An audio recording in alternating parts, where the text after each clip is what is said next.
Hello mga kasari, welcome back to my YouTube channel. For today's video, ito repack mode tayo ng ating asin. Nga pala mga kasari, grabe yung ulan dito sa amin ngayon. Mula pa kagabi hanggang ngayon. Panay ang ulan dito sa lugar namin, talaga grabe.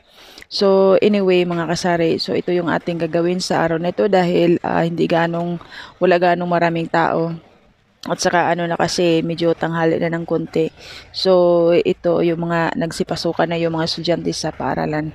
So ito ngayon tayo bisi-bisihan tayo, nagre-repack ako ng asin.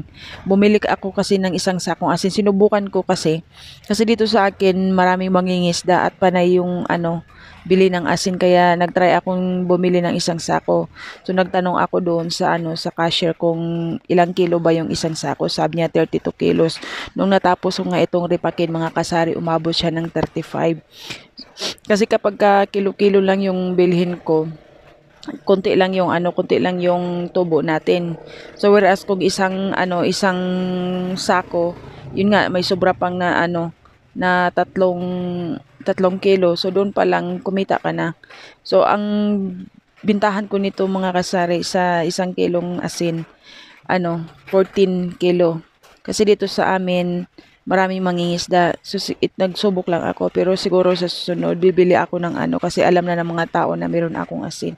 Bibili ako dito na siguro ng mga sako-sako na try ko bumili ng 5. Kasi ginagawa kasi nila ito sa tuyo. So ngayon, may mga suki-suki na rin ako mangingisda. Kaya dito na yung last option nila sa tindahan ko. Meron namang nagtitinda mga kapitbahay ko na asin din. Iwan ko, mas gusto nila dito. Kaya yung nakaraan, ubos yung aking yung 20 kilos ko. Ah, hindi ako nagre-repack ng medyo 1/4 isang kilo talaga kasi doon sa mga mangingisda. So itong nga ang laki ng kita natin sa pagre-repack ng asin. So siguro ganun din siguro sa hindi pa ako nakapagsubok mga kasari sa asukal. Try ko din yun mag-repack ng asukal kasi malakas din naman ng asukal ko dito sa tindahan. Kaya maganda talaga i-repack natin yung mga items natin hangga't maaari. Wala namang di ba? Kung wala naman tayong ginagawa at saka kung malakas din.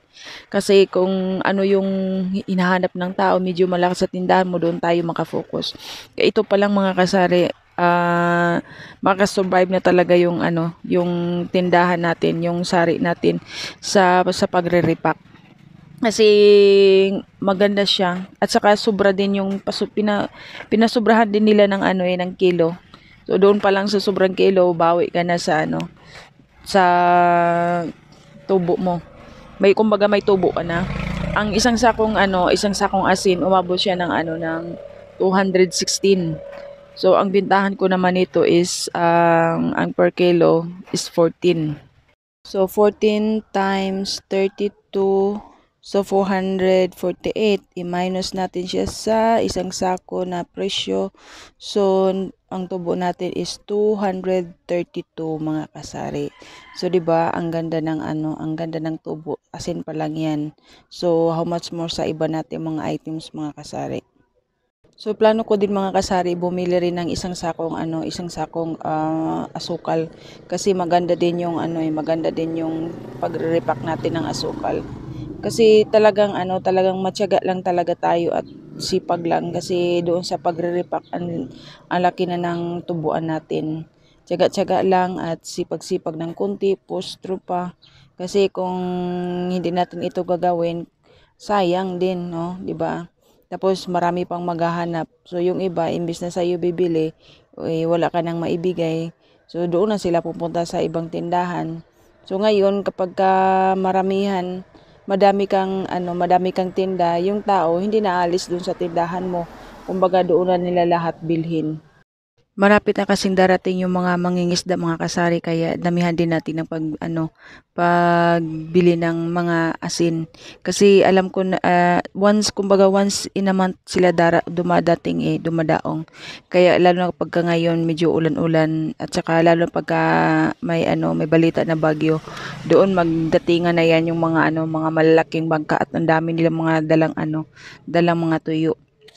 Kaya doon tayo babawi sa asin. O, ngayon panay ang ulan, Baka may ano naman, sana hindi to bagyo. Kasi delikado kung bagyo di ba? Apektado din yung ibang mga kabuhayan. So medyo lang, yung normal lang sana ba. So ito ngayon nag-repack din tayo ngayon ito ng oil natin. Kasi itong oil, malakas to sa tindahan ko kaya bumili ako ng 5 kilo. So ang ginawa ko dito, bali tatlo lang yata. Tatlo yung nilagay ko. Nilagay ko sa plastic, yung iba hindi ko nilagay kasi may bumibili ng kilo-kilo. So ang presyo ng aking oil dito mga kasari is 130 per kilo. Yung iba 140, so sa akin 130. So ang bilis lang talaga itong maubos. Wala pang isang linggo ubos na to kasi nga maraming mga bumibili ng hindi sila mahilig sa 1/4 dito. Gusto nila kilo-kilo. Yung nga may bumibili ng tingi-tingi, minsan hindi ko binibigyan lalo na 10 lang bibilhin kasi lang yun, napakarampot lang yun, kumbaga konti lang ba. So ngayon ang ginagawa nila media o 1 kilo. Doon sila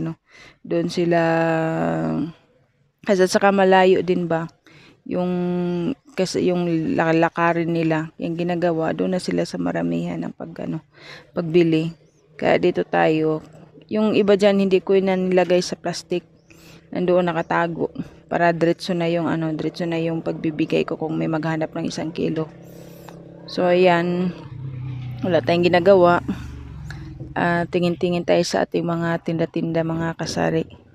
So napakaganda talaga na ganito yung gagawin natin, no, na mag-repack tayo.